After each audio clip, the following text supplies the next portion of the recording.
Hey everybody, welcome. This is Pam at the Paper Outpost. If you are into junk journaling or just getting familiar with it, this is hopefully your happy place. I'm going to answer some of your questions from YouTube. We're going to have a winner pulled for the Scrappy contest, and we're going to assemble some things that I put in my packages. Okay, so I thought I'd give you something to watch while I talk. And feel free to chime in, I hear you.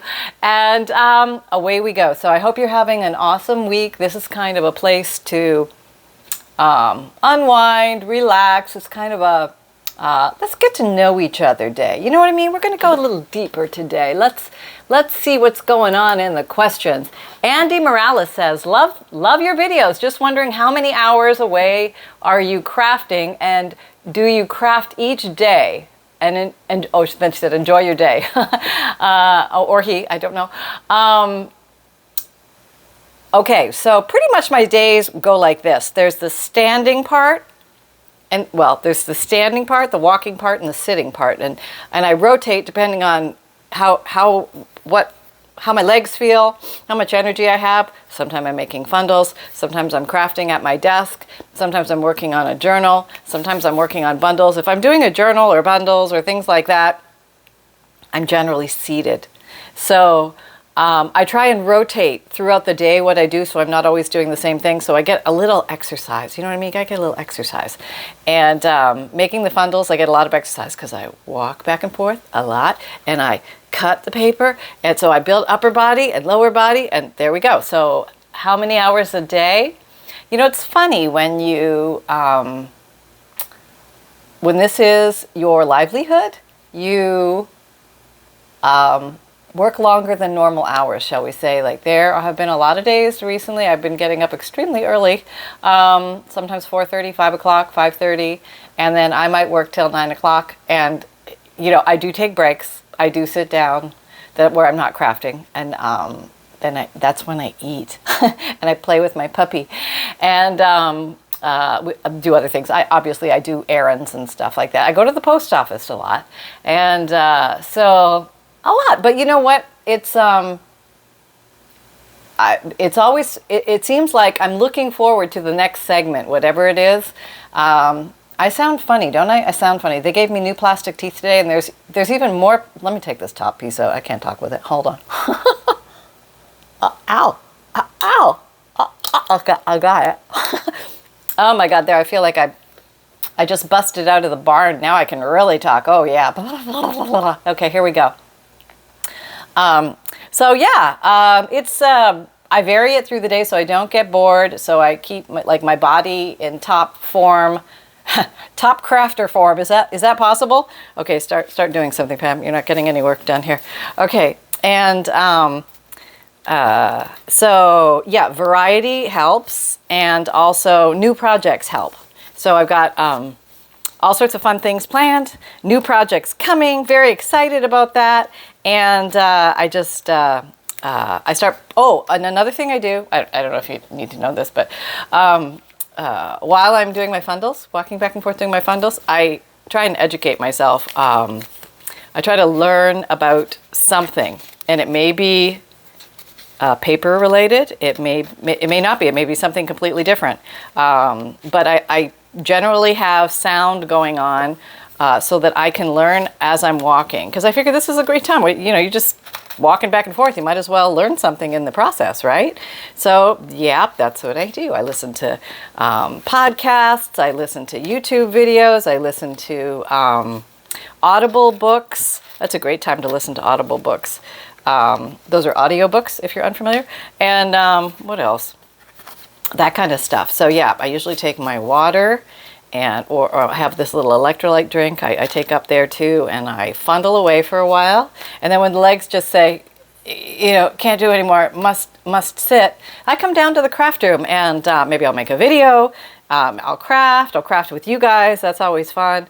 I'll go over comments. I love reading your guys' comments and seeing what you're thinking about and what you're doing. and seeing all your contributions to ideas of, hey, have you thought of this? How about this? This might make your life easier, Pam. I see you struggling with that. And I'm very thankful for those, because that's how I learn, you know, that I'm ever so grateful for those tips. So thank you. And okay, next question we have. Leanne L asks on the video how to make a collage journal cover for junk journals part 2. She asks, can we do the spine in one piece wraparound? Love this. Finding new old videos this morning. Yes, absolutely. If you're going to cover your spine, maybe you're going to cover it inside and out with fabric. That's a great way to reinforce the strength of any spine. If you're worried about your spine falling apart and stuff like that, fabric is your best friend, along with tape and other things, but fabric will definitely get you there. If you don't have anything else, use fabric. Paper will tear if it's open and closed enough times, so just kind of be aware of that. Not always, but it can. Okay, so the actual question, if I could get to that, was yes. I think she's asking, can you wrap the fabric, like a strip of fabric, all the way around the inside and the outside of the spine? Yes, yes, absolutely. It works. It actually doubles your strength. So there you go. Oh, that was an easy one. Okay, we'll carry on.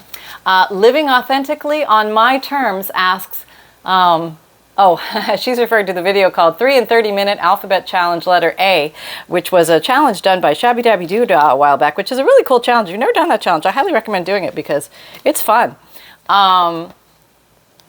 Talk about pressure. I really love how the ink went on the embossing with the gold wax. Is that what you call it? It makes a beautiful tag. You did it. Thanks, Pam.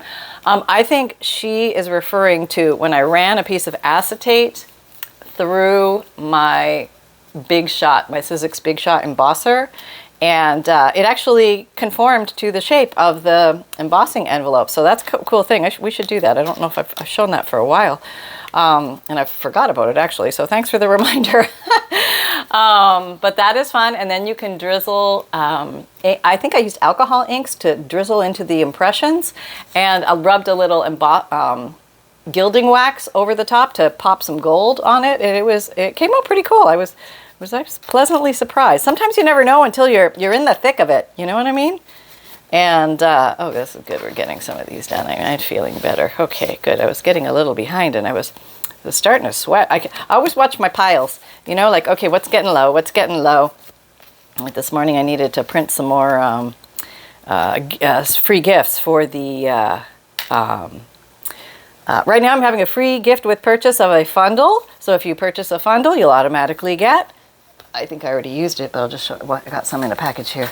You're going to get a set of Victorian image. There's 5 different pages of this automatically included with your FUNDLE, and you don't need a code, you don't need a coupon. It just automatically comes in your package if you order between now and September 30th. So all the way through September 2022. So go for it. A lot of you are taking advantage of this offer. Thank you so much. I'm ever so appreciative for the orders. There is kibble on the table, and life is good. Yeah. All right. Sunny is very happy. Okay. So what else can we say? Let's see. Okay. Now we're going to Kathy Keogh. And she said, I have watched your 2020 tutorial on wallpaper, and I have a question. Have you used wallpaper for an inside cover? Signature, full pages, or base for multimedia pages? Will glue and paint adhere to the pattern side? So many questions, so little crafting time. Great question. Yes, I think I've done all of those, and it depends the kind of wallpaper that you have.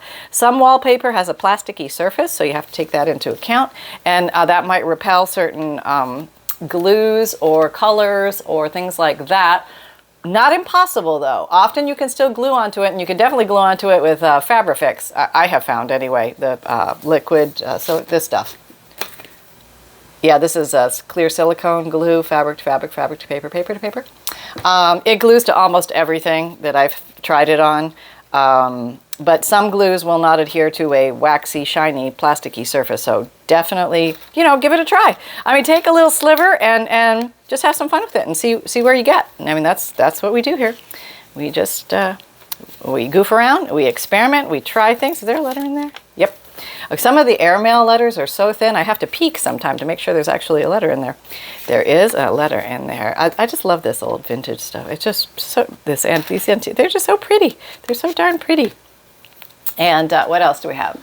Marilyn McLaughlin asks, hi Pam, with foreign to you language pages from books, how do you know that you're using contains acceptable words, etc., etc.? I worry about this even with the dictionary pages, even in just plain English. I don't want to accidentally offend, just curious. Okay, here's my best answer for that. I have absolutely no idea, and I don't worry about it, because I could sit there and worry about that till the cows come home, and I would never be... what happened to it? There's like a card or something in here. I want to make sure it's okay. Do we get most of it? Let's look. Okay. Oh, it's like, oh, somebody took a bite out of it. I'll put you over here. Okay, so I would say the one thing about crafting, you have zero control over who will take offense to something. So I would say just do your darndest. And I don't think people expect you to read every single word of every single thing. I mean, I would never be able to sell a journal if I had to do that. So I just have to trust that everything is going to be okay. And, you know, if I didn't spot it, maybe they won't spot it. And odds are it might not even be there. So, you know, we got to decide what we worry about in life. And I would just say that's not what I would spend my energy on. I would just say, look for good sources, look for good books. I mean, there are very few swear words in most dictionaries. I mean, you might find some anatomical parts, but hey, they're anatomical parts, you know? I mean, they're not technically bad words. They're just words. And we can't control what others will feel about things. So I would just say, yeah, that's what I would say. I think I said it. I would just carry on and let it go into the universe and see what happens. You might, by withholding that one page or concern, you might be holding hostage a lot of joy from people because you don't put it out there. So how about that one? Okay. I don't know. I'd love to take your thoughts on that, what to do. It is very hard to read all the papers, and especially a lot of the older books did have references to words we don't normally use today, or, you know, it's just considered not nice. But they were commonplace in older books. So yeah, it can happen. It's real. It's never meant intentionally, or, I mean, I would hope that people would know that that wouldn't be my intent. But if, you know, a word escaped, then, you know, hey, it escaped, and please forgive its presence and carry on. That's all I can say. What else can we say? We can say, great question though, yeah. Jacqueline Colasanti asks, what do you do with the strings that hang out? Okay, so I think she's talking about the little strings once you tie the signatures in, and I leave them a little long because sometimes I like to tie little metal charms or buttons or something like that. If it's flat, I can make them short so it will rest inside the book. But if it's a little bulky, sometimes I'll let them hang below the book, at the bottom of the book. And when it sits, and you're holding the book closed, and if they're over here and they go on that side, it looks like a bunny tail to me. I think it's the cutest thing. So I use it as a little decoration thing. You don't have to do anything with those. It's not mandatory. You can cut them short and carry on with your day and feel complete and whole and move on and just have the darndest time ever. Or you can braid them. You can put beads on them. That's fun too. You can almost turn them, if they're long enough, you can turn them into little bookmarks where if you pull them up high at the top of the book, then you can put them in different pages to show where you are in the book.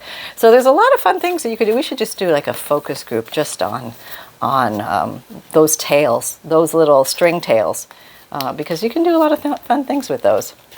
All right, let's see where we're going here. Okay, Arthur Huffnagel. Oh, that's a pretty angel face. I love those angel faces. All righty, there we go. Next question.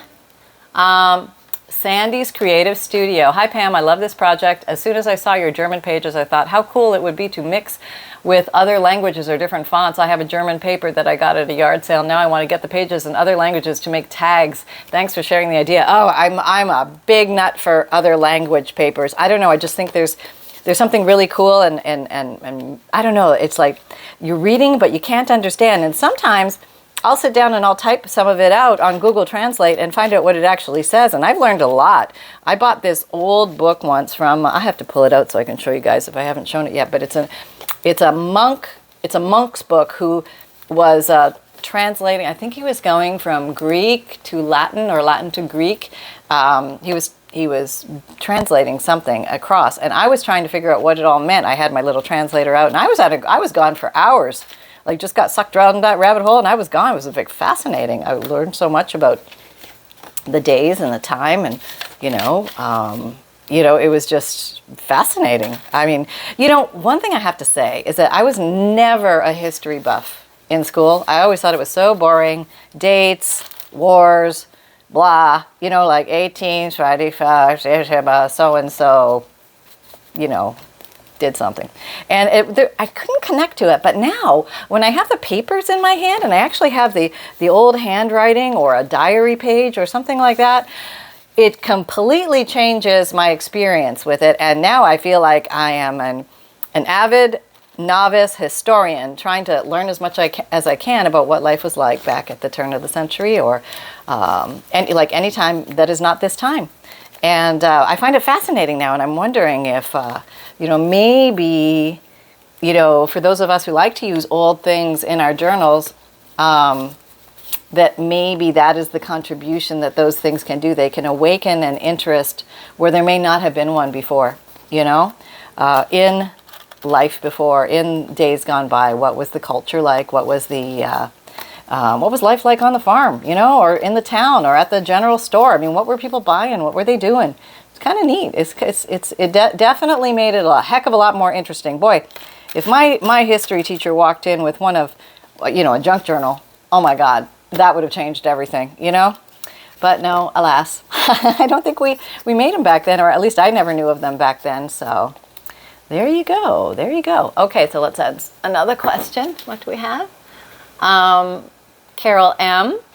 She says, I have a question. Is it wrong when shopping for clothing to only buy what you think has potential for use in a future junk journal? And she has a big smiley laughing face after that. I totally get you, Carol. Love watching all your videos. I recently started watching them in order from the beginning. I started my addiction about a year ago, and I can proudly say you've made my hoarder, you made me a hoarder. And yet, thank you. Join the club. How can anything be tossed out from here on out? It's funny that you mentioned that, because when you start to see the potential in literally everything, it really is hard to throw things out, because you just look at these little bits and you say, oh, we could do so many fun things together. I know we could. And so anyway, my solution to that was Scrappy contest giveaway, because then I thought, I could look into my little scrap box and say, I'm not just hoofing you to the street. I'm handing you off to somebody else who will appreciate you to the depths that I do. I'm absolutely sure of it. I have to believe that in my heart, or I couldn't do it. And I believe that you guys get it. So if you want to join the Scrappy contest, it's very easy. All you do is leave a comment in the video below, and that will automatically enter you for next Friday's Scrappy contest giveaway. And so basically, I make a lot of things, and I think I have some pretty cool scraps, but lots of variety, and I'm making a lot of things for the holidays, so I'm going to be having a lot of scraps here. So if you're interested in that, if you like to play with other people's scraps more than your own, all you have to do is put a comment in, and the following week, we draw from the previous week's comments. So that's how it works, yeah. I'm trying to keep it easy and breezy for everybody concerned. If you do win, all you do is let me know, hey, Pam, it's Sally Flappy Pants, and I won the contest.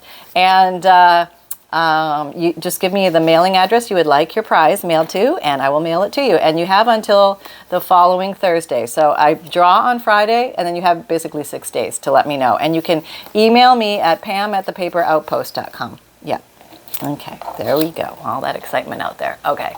Yeah, I mean, it is, I have purchased clothing just based on the fact that whether I could reuse it for junk journal. I have done that. I look for lacy things, and you can totally reuse those. And when you buy things at the thrift shop, you're already getting a good deal. But then when you reuse them in your junk journals, you're double dipping. You know what I mean? You know what I mean? It's just awesome blossom right from the start. Okay. Robin Riley asks, I think I may, oh, Robin, I'm so proud to hear you say this. I think I may want to get a sewing machine for my journals and cards. Can you recommend a machine, a simple one that works well on paper? Will I need a special needle? Great questions, Robin. Okay, this information is coming from a very novice sewer, me, and what I gravitated towards was the Brother line. They're pretty, it's just, found it in Walmart, honestly, on sale. And I use a Brother Project Runway limited edition CE1125PR, P as in Peter, RW. And it has a lot of fancy stitches, but really, 99% of the time, I use straight stitch and zigzag. So if you can find, or you know what, if I was going to buy it again today, I would go down to my Goodwill, and at my Goodwill, they sell used sewing machines. They say they test them, and they're between $14 and $20. And if you want to just use that one dedicated for sewing paper, that's fine. I know there's super expensive fancy machines out there, so I don't know if I'd want to use one of those on paper. I have no idea, honestly. I imagine it would be fine, but it might not, and I don't want you to ruin Granny's favorite sewing machine. But yeah, just get one dedicated to paper, less than 20 bucks, and just make that be your journal one if you feel comfortable with that. That's what I would do. I would also ask around with family and friends, because a lot of people have sewing machines and never use them. Never use them. And, that's just, we can put that stuff to good use. That's right. You crafters, we have our way. Yes, we do. We like to repurpose, reuse, recycle, reinvent, recreate, breathe new life into, resurrect, you name it, we can do it. Yeah, you just give us a little glue, pair of scissors, and a sewing machine sometimes, and we are good. Okay, let's see, another question. We have, Michelle King. Hi, Michelle. Thought I would get my name to the Scrappy contest. You can never have too many scraps, right? Well, maybe you can. You are giving them away. Good for us, she said. You're absolutely right, Michelle. There comes a time and a lack of space when it's time to spread the crafts around. Scraps around. So, yep. I'm really happy with the Scrappy contest. I'm hoping you guys are enjoying it. I've noticed we're getting more and more comments each week, so that's a good thing. I think there's over 500 comments from last week, so that's a good sign. And you can re-enter, even if you win. You can re-enter. There's no penalty or anything like that. Even if you want to comment more than once, that's fine. I want it to be easy for everybody, and your odds of winning are way better than the lottery. Okay, it's not millions of dollars, but it's something. You know what I mean? It's something, and it comes right to your house. And so at lottery, you'd actually have to go and get your prize. You know what I mean? The effort. And that's so cute, isn't it? Oh, he's so cute. Perfect for this time of year, too. Yeah, that's how people communicated back then, with these gorgeous little postcards for the holidays. That's how they did it. And I just love that. I love that. And there was also this thing going on. I don't know. I think it always seems to be, see this glitter writing? This seems to be, I find a lot of these. It looks like people hand did this in some way, shape, or form. I don't know how they did it. Yeah, they were playing with glitter back then. Let's see, when was it back then? Not dated. Dear Grandma, how are you? We are all well. We are going to North Platterson, Florence.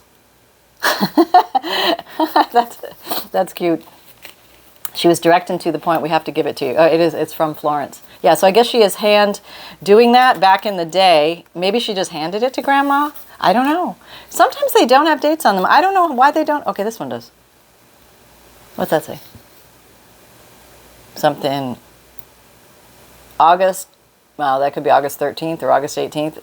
But no year, but I don't know, like no stamp or something. So I don't know, were these supposed to be mailed and didn't quite get around to it? I mean, what is with that? What happened? I want to know the story. Maybe it is in, I don't know. I will never know. Does anybody know? Please share if you know. Inquiring minds here, inquiring minds. Okay, where are we at? Okay, We're going to do a couple more questions. Taylor Hoover asks, good morning, I have a question for you, Pam. How do you use those pages in a journal if you want the text to be the correct direction and not sideways? She's referring to the Got Book pages, make 3 fun things for a junk journal. There are tricks and ways that you can get your text to be upright. And I have to visually show that to you. So I'll show that on a video coming up. And I have shown it before, but I just can't remember what video it's on. But there is a way, and it's probably in one of my using up the book pages videos, but you know, there's only 175 of those. So I don't know if you'll find it, but yes.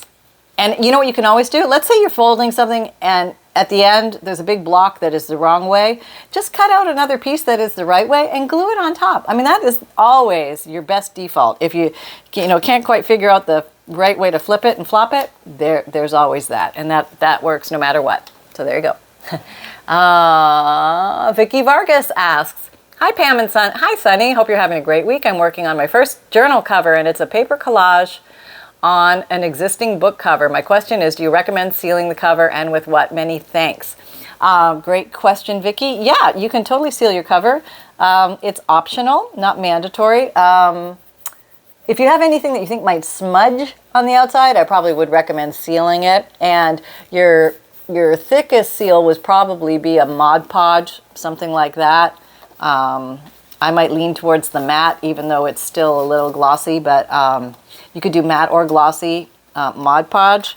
And you may want to you can do it after you've made the journal. Sometimes it's a little easier before you've made the journal with the Mod Podge, but if you already made it and you're worried about mucking it up with the Mod Podge, you can always spray it with an acrylic sealer in a spray can. Just take it outside and lay it down maybe on a piece of paper or something that you don't care about getting the spray on, because it does spray like a plasticky spray. So you're spraying and it stinks too. So you want to do this outside and you don't want to inhale that stuff. And it dries pretty fast. Just let it dry. And then once it's dry to the touch, you are good to go. So that'll give you a light seal, but it will seal any little pigment that might be loose, so if maybe you used a gelato or a pastel or chalk, something like that, where you're worried about it smudging, or maybe some kind of inks you're worried about it smudging,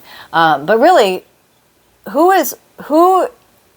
they should not be eating potato chips, cookies, or coming with wet hands towards your junk journal at any time. I mean, I would hope people treat them like they do any book. Like you would have clean hands if you're touching the journal. Not everybody does. Hey, am I not the queen of dirty fingers? I am, with my brown ink and stuff like that. I get it. Smudges happen. Yeah, a lot. And it's okay. It's okay, because it'll actually add to the character of your book. It'll be fine. It'll age it. It'll be great. And Peak says, hi Pam, I have a 1902 Sears and Roebuck catalog. How can I check on copyright status so I can copy pages to add to junk journals instead of tearing up this marvelous book? Thank you for your help. Hugs from Texas. Okay, I get these copyright questions a lot, and the best thing I can tell you is, number one, I'm not a copyright expert. Check with 1,000 lawyers before you do anything. That's my disclaimer. But basically, generally, if there's this magic date that keeps floating forward. I'm not quite sure what it is right now, but I think last time I checked it was 1923, 1924. And then every year that advances, it moves up to 1925. So anything before that date, older than that date, is okay. Now, there's about a bajillion caveats to that, except for, but this, and don't forget about that, and it depends where you live. Okay, so that where it gets a little sticky wicky. Okay, so if I was going to do copying of a Sears catalog or something, I would probably just look up to see what the copyright is on it, because sometimes, even though it's older than that date, somebody will renew the copyright. Yeah, okay.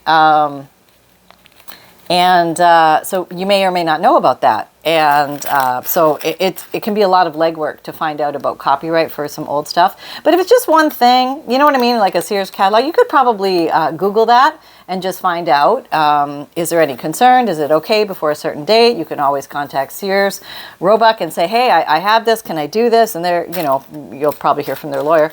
You know, that's another way to find out.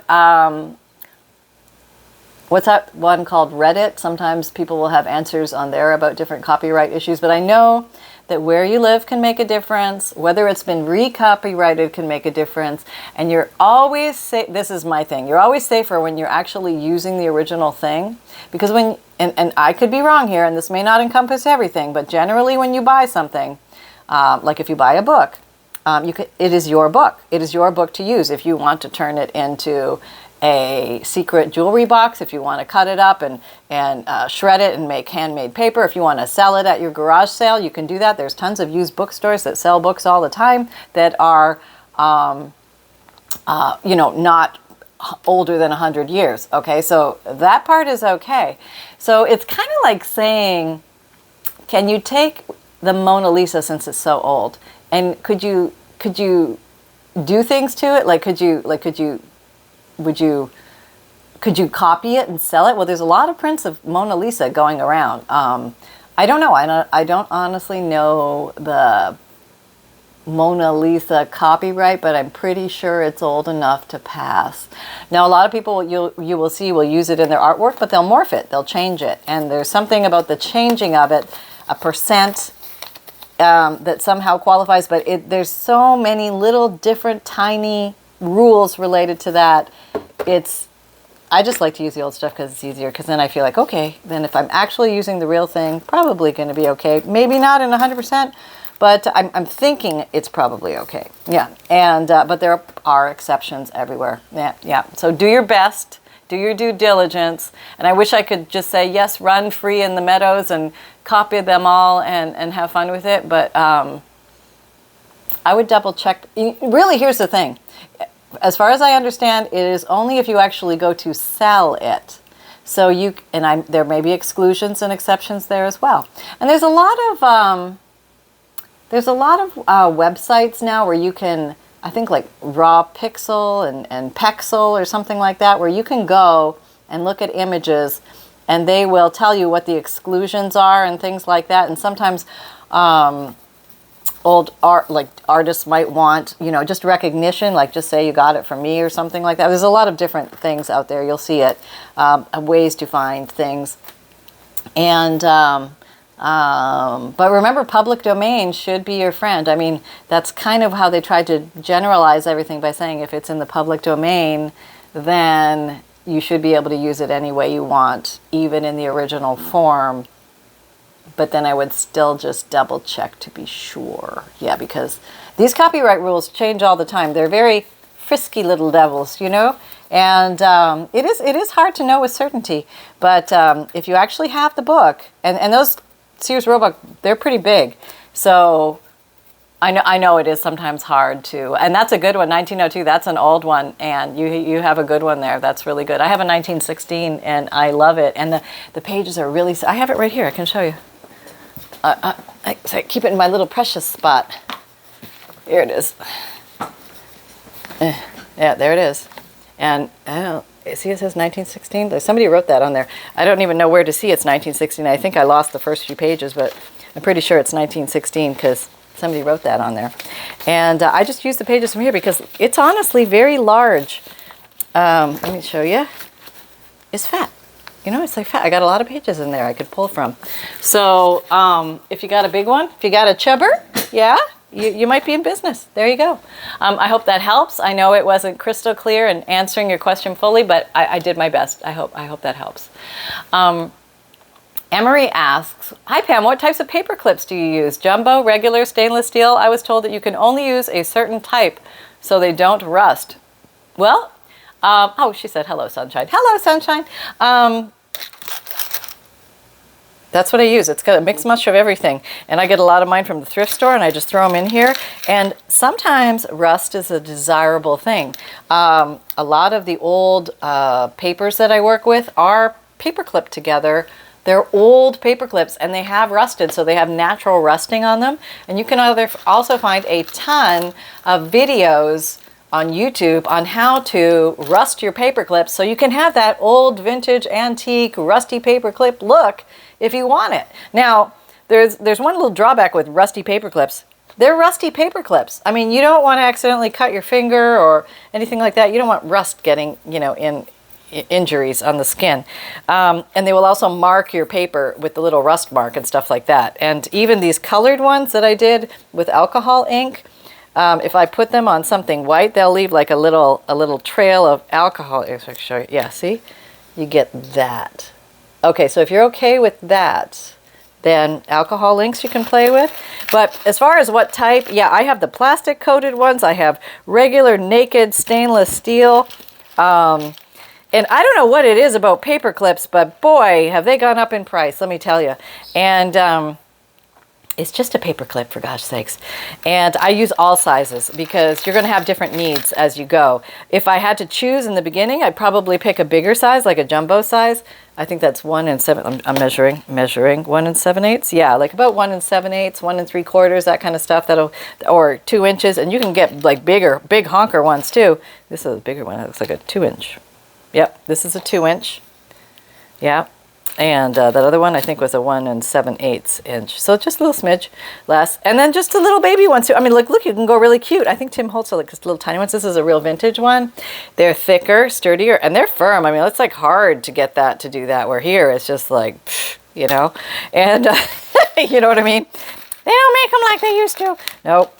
But yeah, I think it's high time to pick the winner of the Scrappy contest for today. Hold on tight. I hope I don't disconnect. Okay, hold on. Okay, here we go. We have officially 521 comments from last week, and we are going to now watch closely because the names go by fast, and you might see yours. Oh, there, they're down here. Da da da da da da da. Erica Mears, congratulations. Okay, Erica, there you go.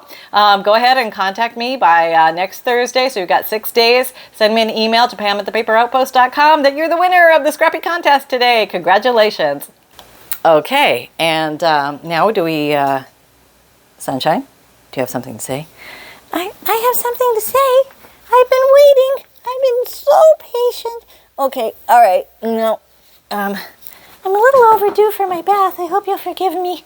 All right, we'll do our best here. Okay, let's see. Okay, I'm floating in. Floating, I've been rotated. Mom, move the paper clips. Mom, I don't have room for my head. Okay, hang on. I'm doing my best here. Hello, everybody. Sunshine here at the helm. I finally got the mic away from Mom. Okay, so she's been making a lot of fundles, and I've been doing my best to accompany her on all the walking. We walk back and forth all day. Yeah. Are we getting our exercise? Yeah. And do you occasionally get a treat? Yes. Why do you get a treat? Because I come out of the paper room.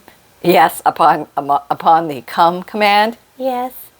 I'm a willing participant because there's a good little happy snack for me on the other side of that door if I come out when called.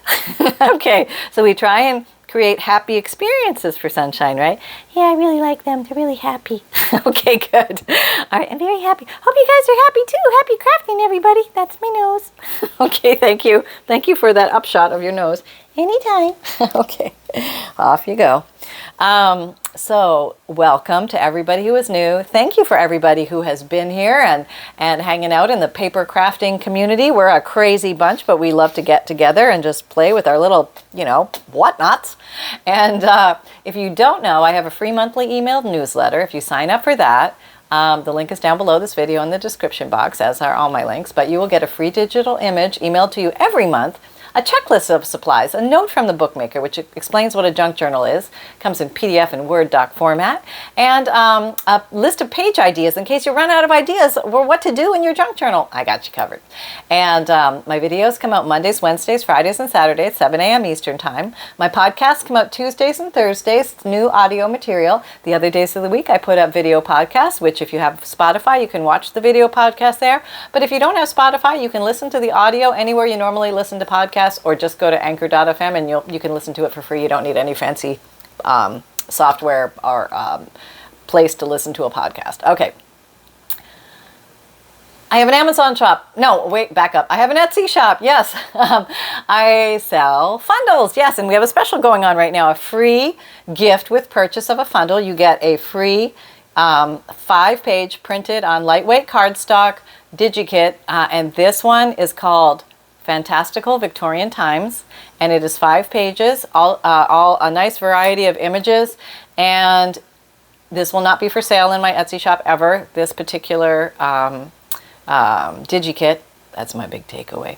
And so if you want that one, you've got your opportunity from now till September 30th. Just order a FUNDLE and that will automatically be placed inside your package. No codes or coupons required. It'll just magically appear. And I also sell digikits, which are printable images. You are basically on my Etsy shop purchasing computer files when you buy a digikit. You can download and save those to any of your devices that you have. If you lose them, they're always stored in your Etsy account on Etsy. You never lose them. You can print them out as many times as you like and use them in your artwork. And I do them at high resolution, so you can play with them and do all sorts of fun things with them. They are JPEG images. And also, what else am I going to tell you about them? Something else. Nope, that wasn't it. If you don't like to print or don't have a printer, I will print them out for you. Yes, in batches of 10 digikits, and that means you get 50 pages printed.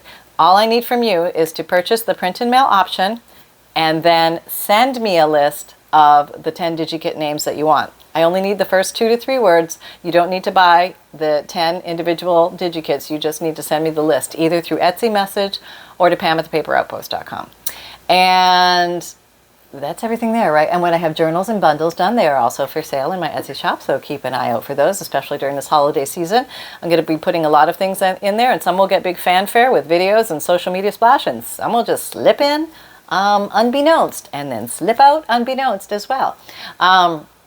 Okay, I have an Amazon shop, so if you're looking for favorite tools or supplies that you see me use here on the Paper Outpost videos, then I do try and put links to most of the things that I can find links for. I will put them in my Amazon shop so you can find them too. I also have a book section in my Amazon shop. If you're looking for interesting books like old Sears catalogs, and there's some reproduction Sears catalogs as well, which are a lot less expensive. But it's a great place to look for, Edith Holden books, sticker books related to junk journals, field guides, to at least see some names and titles and authors and things like that. And I recommend that you also look elsewhere because you may find them priced for less elsewhere, like on the online bookstore sales places. Abe Books, I think they ship from England. Thrift Books, Better World Books. These are all online books. So just Google online books. There's tons of them. And you can find some good deals. So keep looking. Like if you find them and they're like $7 million for this book. No, wait. Keep looking at other sources because you will find it for less. Okay. And merchandise shop. Hey, if you like the phrase create with reckless abandon or everything is a craft supply until proven otherwise, and you are looking for a special gift for yourself or for a friend or a loved one, family member, crafter, you name it, I have got you covered. This can be put on a t-shirt, a sweatshirt, a zipped hoodie, a mug, a tote, a water bottle. The links are down below. And also, you can find me on Pinterest, Twitter, LinkedIn, and Facebook. And remember most of all that fun can be simple and create with reckless abandon, everybody. Have fun with your papers, and I'll see you next time. Bye-bye.